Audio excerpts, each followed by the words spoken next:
Hace 5 años comenzaron Mundo de Fe Zapopan y bueno, ya tienen una buena iglesia ahí y los invitamos. Ellos se convirtieron actualmente en Playa del Carmen, en la iglesia Mundo de Fe con el pastor, decimos Poncho, y Bettina en Playa del Carmen, él siendo ingeniero, pero el Señor como tocó el corazón y aún estando en Guadalajara, el Señor les ha dado oportunidad de levantar una iglesia y me hizo pensar un poquito en cómo comenzó esta iglesia, porque el pastor Saúl González, el fundador de esta iglesia, era también ingeniero. Se convirtió junto con algunos otros profesionales y se congregaron bajo un árbol ahí en la playa, si entiendo bien, en Bucerías, y en fin, pues comenzaron esta y varias iglesias, pero un poco similar la historia. Bueno, mis hermanos, ¿por qué estamos aquí en esta noche? Si nos siguen en Facebook, han visto que hemos hecho lo que estamos llamando mini congresos ya en México, en la ciudad, en Riviera Maya, en Cancún. Ya fuimos a Costa Rica. Esta noche aquí estamos. El viernes estaremos en Managua, Nicaragua, haciendo lo mismo. En vez de un gran evento este año como hacíamos como Dimensiones y Iglesia, este año estamos haciendo mini congresos para hacerlo más accesible a más personas y este es número 1. Si Dios permite, estaremos de regreso en este año para la segunda sesión. Y mi esposo y yo ya no somos tan jóvenes y decíamos, ¿qué más podemos decir? Sentimos que hemos enseñado todo lo que sabemos y bueno, que ya estamos repitiendo, pero como que el Señor nos tocó y tal vez notó en la publicidad que dice charla apostólica. ¿Por qué? Porque nosotros decidimos, yo voy a estar enseñando de Filipenses, no lo voy a terminar en esta noche, entonces en la segunda estaré continuando en Filipenses y mi esposo les va a estar hablando al final de 1 de Pedro. Porque ¿quién puede enseñarnos mejor que los apóstoles Pablo y Pedro? Entonces ahí vamos a ir verso por verso, especialmente yo en esta noche. Mi esposo lo hará más en la segunda. Va a comenzar esta noche. Pero entonces lo estamos llamando charla apostólica. Vamos verso a verso porque la palabra de Dios no se equivoca. No hay tema mejor que las Escrituras. Felicito a los de esta congregación que se han puesto a estudiar en institutos y en cursos que han tomado. Sé que ha sido muy importante en esta congregación una énfasis en eso y de más de un instituto y felicidades porque la palabra de Dios no se equivoca. Nos pueden enseñar muchos maestros y profesionales con opiniones y con ideas, pero la palabra de Dios no se equivoca. Entonces, Filipenses, capítulo 1, verso 1. Saludos de Pablo y Timoteo, esclavos de Cristo Jesús. Esclavos. Pero estamos viviendo en un día cuando todos hablan de derechos humanos y nadie quiere una esclavitud. Déjeme explicarle. Esta es una esclavitud voluntaria. Ellos son esclavos de Jesucristo porque lo quieren ser. Una mancha en la historia de los Estados Unidos fue el tiempo de tener esclavos, muchos especialmente del sur de los Estados Unidos, de la raza negra, pues trajeron de la África muchos que quedaron en esclavitud y peleamos una de las guerras más feas en la historia de los Estados Unidos para librarlos de la esclavitud. Pero ¿sabe qué? Después, cuando el amo le dio a los esclavos un certificado de libertad, muchos decían, gracias, pero el próximo día se reportaron para el trabajo. ¿Por qué? Porque amaron a su amo y daban gracias a Dios porque fue una opción. Pero no querían dejar a ese amo que significaba tanto en sus vidas. Pues mis hermanos, somos esclavos de Jesucristo porque lo queremos ser. Él es nuestro amo. Él es a quien reportamos como nuestro dueño y el que nos nos reparte las responsabilidades del ministerio. Yo, Pablo, escribo esta carta y quiero que todos pongan atención a todo el pueblo santo de Dios en Filipos que pertenece a Cristo Jesús, incluidos los líderes de la iglesia y los diáconos. Yo creo que más tarde esta noche vamos a hacer un acta importante porque reconocemos la importancia de líderes en la iglesia. Por esto, estos mini congresos hemos enfatizado a los pastores. Sus líderes están invitados también. ¿Por qué? Porque sin ellos no hubiera iglesia. Cualquier buen pastor sabe que necesita un buen liderazgo para que la iglesia avance. Pablo los tomó en cuenta y nosotros también. Que Dios nuestro Padre y Señor Jesucristo les den gracia y paz. Ahora, Pablo está escribiendo a los de Filipos desde Roma. Él está encarcelado. Él no sabe si lo van a soltar o lo van a matar. Su futuro es inseguro en este momento. Y esto es tal vez un poco problemático para los de Filipos porque Pablo había establecido esta iglesia en capítulo 11 del libro de los Hechos. Y él está escribiendo como en el tiempo de capítulo 28 de los Hechos. ¿Cómo es esto? Okay. Como instituto bíblico déjeme explicarles. En el Antiguo Testamento tenemos los primeros 5 libros de la Biblia y luego libros de historia. ¿Y qué pasa con los profetas y con salmos, los libros poéticos? Caben dentro del tiempo de los libros históricos. No, a mí me encanta leer la Biblia cronológico porque yo voy leyendo ahí, digamos, en 1, 2 de Samuel y de repente meten ahí un salmo o algo que sucedió y uno llega a Crónicas y ahí meten los profetas. No, pero esto va a final. Pero cabe en el tiempo de Crónicas o de Reyes. En el Nuevo Testamento tenemos un solo libro de historia. ¿Cuál es? Hechos. Y las epístolas filipenses, siendo uno de estos, cabe dentro del tiempo del libro de los Hechos. Puede caber bien en el capítulo 28.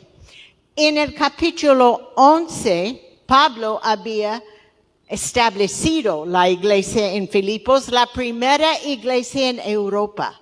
Las iglesias de las 7 iglesias en lo que es hoy Turquía, en ese tiempo Asia Menor, ese no fue a Europa. Pero después Pablo fue a Grecia. y lo que la Biblia hace referencia a Grecia, Macedonia, lugares que eran parte de Europa. Y Filipos fue la primera. ¿Y qué pasó en esa visita en capítulo 11? Él fue encarcelado ahí con ellos, pero vino el terremoto en la noche y todo lo de la cárcel se soltó, pero ellos no corrieron y el carcelero se convirtió. ¿Se acuerda? Un milagro sucedió ahí. Ahora en capítulo 28 de Romanos, Pablo les está escribiendo, pero esta vez no está sucediendo un terremoto. Él no sabe si va a morir o vivir. Está bajo arresto en casa, como lo llamaban, pero él no era un hombre libre en este tiempo. Bueno, verso 3. Cada vez que pienso en ustedes, le doy gracias a mi Dios. Siempre que oro, pido por todos ustedes con alegría. Diga conmigo, alegría. Es una palabra muy importante de lo que vamos a leer en esta noche. Porque han colaborado conmigo en dar la buena noticia acerca de Cristo desde el momento en que escucharon por primera vez hasta ahora. La iglesia de Filipos traía a Pablo las emociones de agradecimiento y de alegría, aún siendo encarcelado, inseguro de su futuro. Él hablaba de gozo y alegría cuando pensaba en la iglesia en Filipos. Ellos habían sido generosos, un instrumento para proveer para el ministerio de él. De ellos en esta noche vamos a ver un buenísimo ejemplo de generosidad, de dar aún en su pobreza. Pablo escribía a las otras iglesias en Corintios hablando acerca de los de Macedonia y Filipos, que aún en su pobreza habían sido iglesias ejemplares. Cuando yo leo eso, me hace pensar en la iglesia y el ministerio Mundo de Fe en Nicaragua. Nicaragua es el segundo país más pobre en este hemisferio después de Haití. Pero ellos, cuando vamos, nos entregan una ofrenda para misiones. Y uno dice, pero sentimos como pues debemos de dar a ustedes esta ofrenda porque son de los más pobres en el ministerio en este hemisferio, pero aún de su pobreza, el pastor Gerardo nos entrega una ofrenda generosa que se ha acumulado para las misiones. Entonces, ¿qué leemos aquí en 2 de Corintios capítulo 8, verso 1? Ahora quiero que sepan, amados hermanos, y él está hablando ahora a los corintios, lo que Dios en su bondad ha hecho por medio de las iglesias de Macedonia, eso incluye Filipos. Estas iglesias están siendo probadas con muchas aflicciones y además son muy pobres, pero a la vez rebosan de abundante alegría. Alegría, dígalo. Alegría, la cual se desbordó de gran generosidad. Pues puedo dar fe de que dieron no solo lo que podían, sino aún mucho más. Y lo hicieron por voluntad propia. Nos suplicaron, recuerde, él está hablando de gente pobre. Nos suplicaron una y otra vez tener el privilegio de participar en la ofrenda para los creyentes de Jerusalén. Incluso hicieron más de lo que esperábamos, porque su primer paso fue entregarse ellos mismos al Señor y a nosotros, tal como Dios quería. Esta iglesia de Filipos sirvió de ejemplo a las demás iglesias nuevotestamentarios por su generosidad. Por eso traían gozo y alegría en la vida de Pablo. Nosotros también, hermanos, cuando escuchamos de las iglesias aquí, de perdón y amistad y de esta bahía, cuando escuchamos buenas noticias, cuando yo veo que el pastor Salomón está poniendo algo ahí en Facebook, me da gozo. Yo conozco a él es casi como un hijo en el Evangelio. Cuando nos damos cuenta de lo que está sucediendo en San Juan o Bucerías o aquí, tengo que tener cuidado, se me va a olvidar, pero nos da gozo, porque la obra apostólica de esto se trata, de saber que las iglesias van bien, que van prosperando, que van madurando.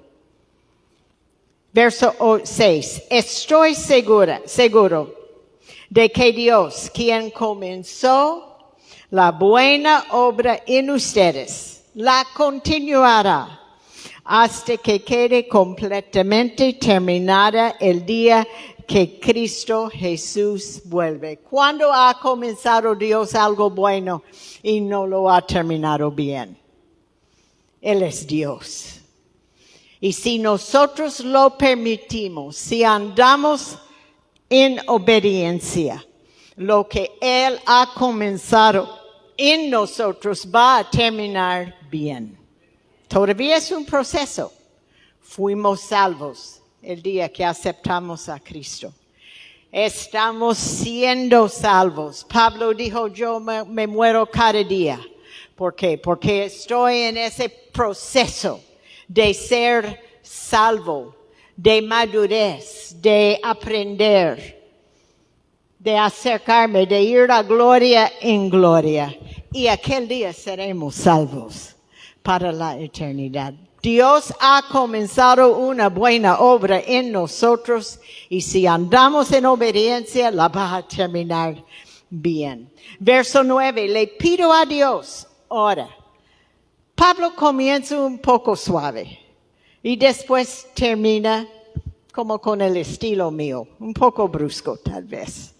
Él dice en 9, le pido a Dios que el amor de ustedes desborde cada vez más y que sigan creciendo en conocimiento y entendimiento. Y después en verso 10, él dice, quiero que entiendan lo que realmente importa. Entré en esta conversación suave, dice Pablo, pero quiero que entiendan lo que realmente importa, a fin de que lleven una vida pura e intachable hasta el día que Cristo vuelve. Es como ese que pues se tenía que decir y se dijo, ¿no? En este verso. Entré suave, pero yo voy a ser más directo, más franco, pues, que lleven una vida pura. No jueguen con las cosas de este mundo. Cuando hablamos de amor, estamos hablando del amor puro de Dios. No este amor suelto que el mundo permite, sino que su vida sea pura e intachable. No liviana, con descuido, sino con entendimiento y conocimiento y sinceridad en lo que uno representa. ¿Cómo sucede esto? Solamente cuando uno recibe la mente transformada de parte de Dios. No podemos abrazar la mentalidad del mundo sin ofender a Dios. Mis hermanos, si abrazamos la mentalidad de este mundo, hay como que tenemos dos opciones. Abrazar la mentalidad del mundo y ofender a Dios, o vivir una vida pura e intachable. No hay opción. Romanos 12, no imiten las conductas ni las costumbres de este mundo. Más bien dejen que Dios los transforme en personas nuevas al cambiarles la manera de pensar. Entonces aprenderán a conocer la voluntad de Dios para ustedes, la cual es buena, agradable y perfecta. Bueno. Él tuvo que reprender a los corintios por aceptar amor imprudente. Sí, Corinto fue una ciudad sumamente pagana. Y aún en la iglesia entró prácticas de amor imprudente. Y Pablo tenía que reprenderlos. Pero a los de Filipos, él dice, una vida intachable que es su testimonio delante de los demás y una vida pura que es por dentro. Que su testimonio sea intachable. Que por dentro su amor sea puro. Wow. Tenemos naturaleza caída, entonces esto no es tan fácil. Requiere la renovación de nuestras mentes, según Romanos 12:2. Verso 11, que estén siempre llenos del fruto de la salvación, es decir, el carácter. Aquí está su testimonio otra vez. El carácter justo que Jesucristo produce en su vida, porque esto traerá mucha gloria y alabanza a Dios. ¿Cómo hacemos eso? Estando conectados a la vid, porque es Él que nos mantiene puro delante de Dios. Verso 12. Amados, además, mis amados hermanos, quiero que sepan que todo lo que me ha sucedido, recuerda, yo les expliqué, Él está en la cárcel, bajo arresto. Todo que me ha sucedido en este lugar ha servido para difundir la buena noticia. Ay, pero ¿cómo, Pablo? No puede estar afuera predicando, está encarcelado. Oh, pero aún en este tiempo difícil, hermanos, no echa a perder lo difícil de su vida. Aprovéchalo. No, pero pastora, hemos pasado por tiempos difíciles, todo el mundo. La Biblia dice que eso sucede con sus hermanos alrededor del mundo. No son solo ustedes que tal vez hayan pasado por momentos difíciles. Aprovéchalos. Cuando nos ha tocado esos momentos, yo me he encontrado de rodillas, con la cara en la alfombra, diciendo, Señor, enséñame lo que necesito aprender. No quiero pasar por esta prueba otra vez. Aquí estoy, Señor, perfeccióname. Haz en mí lo que tiene que hacer. Yo quiero aprovechar de aún este tiempo difícil. ¿Y sabe qué? Son esos tiempos que nos forman, que nos maduran. Lamentablemente, cuando la vida va muy suave, no avanzamos mucho en nuestro caminar con el Señor. Es en los momentos cuando de veras tenemos que buscar su rostro, que Él hace una obra en nosotros. Ahora, pues cada persona de aquí, dice Pablo, incluida toda la guardia del palacio, sabe que estoy encadenado por causa de Cristo. Estoy dando mi testimonio aún aquí en la cárcel. Y dado que estoy preso, la mayoría de los creyentes de este lugar han aumentado su confianza y anuncian con valentía el mensaje de Dios sin temor. Está siendo de bendición aún mi tiempo en la cárcel. Y fue aún en este tiempo que él escribió a los de Éfeso, a los de los Colosenses, y ahora está escribiendo a los filipenses, aprovechando su tiempo. Pues estoy aquí en la cárcel, no tengo otra cosa que hacer, voy a escribir a las iglesias. A ver, y recuerda, él no tenía WhatsApp.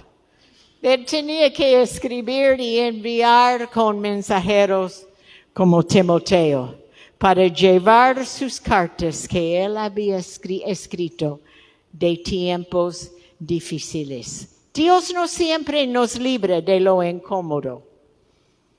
No, pero yo quiero que Dios me libre de esto. Estoy pasando una prueba. Cuéntalo por sumo gozo cuando le toca una prueba. Ay, no, pastores, se está equivocando con el español. No, yo sé lo que estoy diciendo. Cuéntalo por sumo gozo cuando se encuentra en diversas pruebas, porque Dios lo está perfeccionando.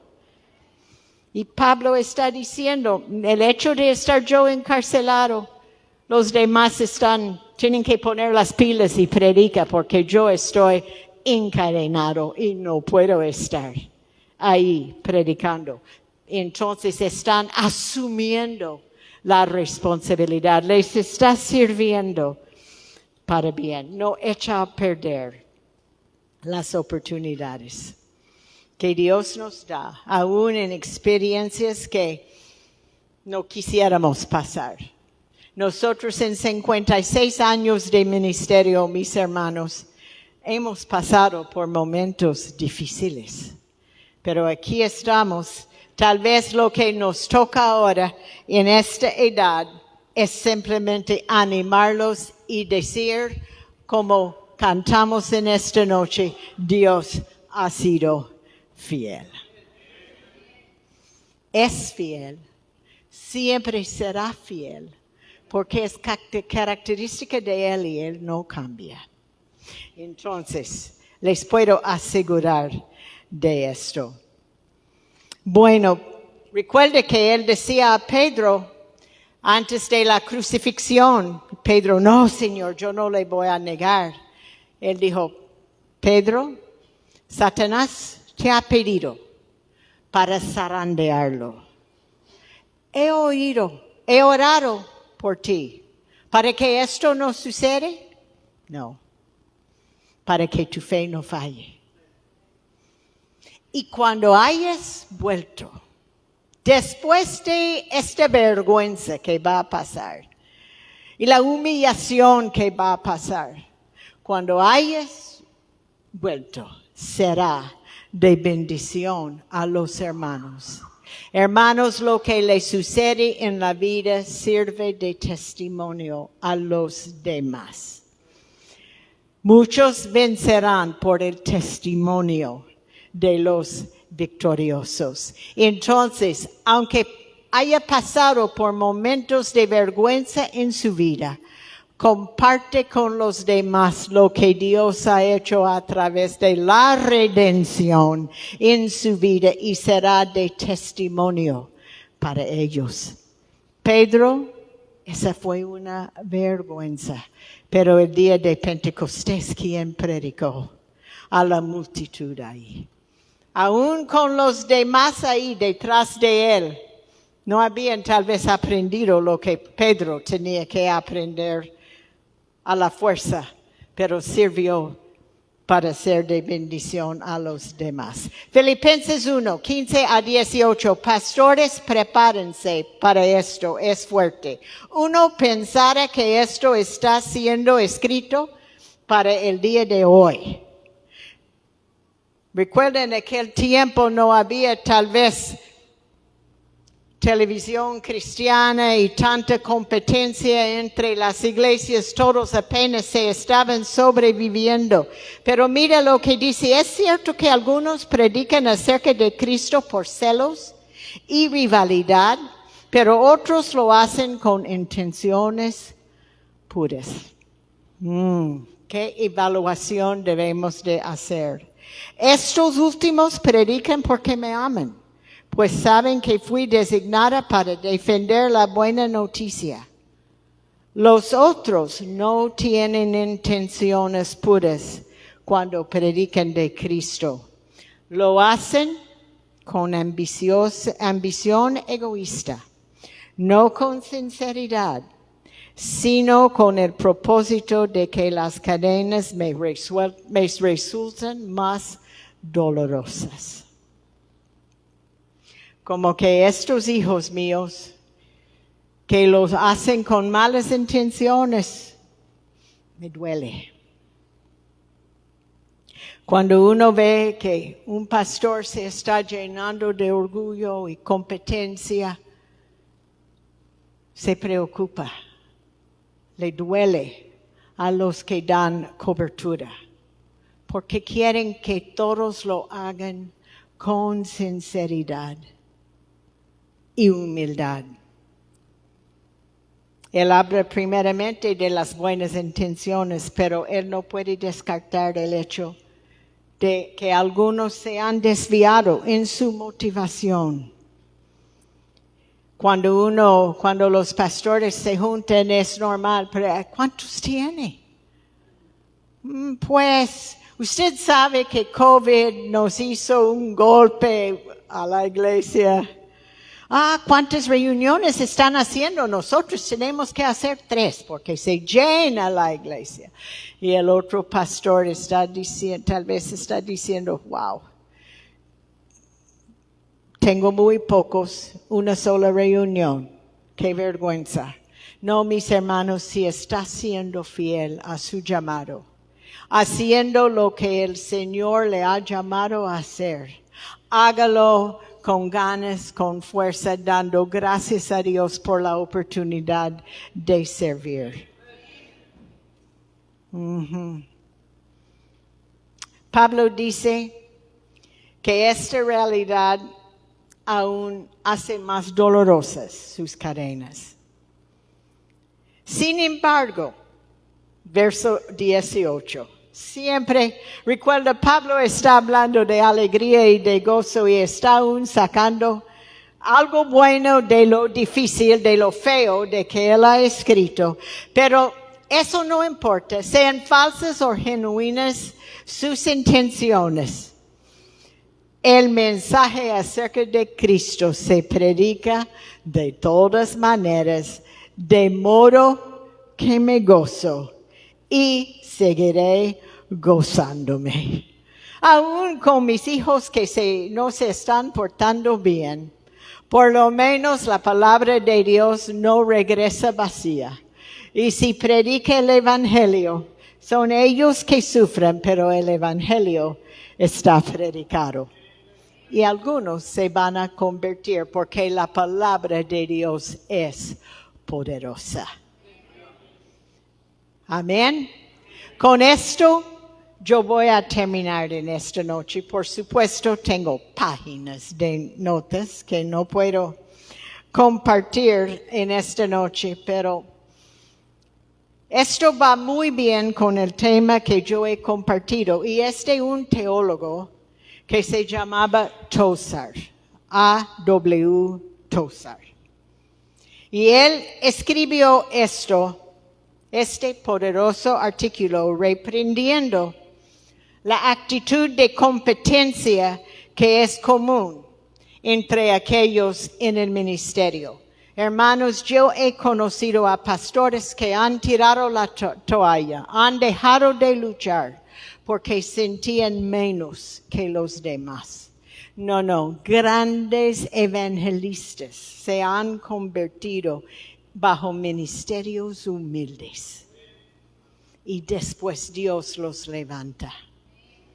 Pero fue un ministerio humilde donde conocieron a Dios. Dicen que Billy Graham, tal vez el más famoso evangelista, por lo menos en inglés, póngalo ahí con Luis Palau y así en Latinoamérica, que vivía cerca a una iglesia rural en Minnesota.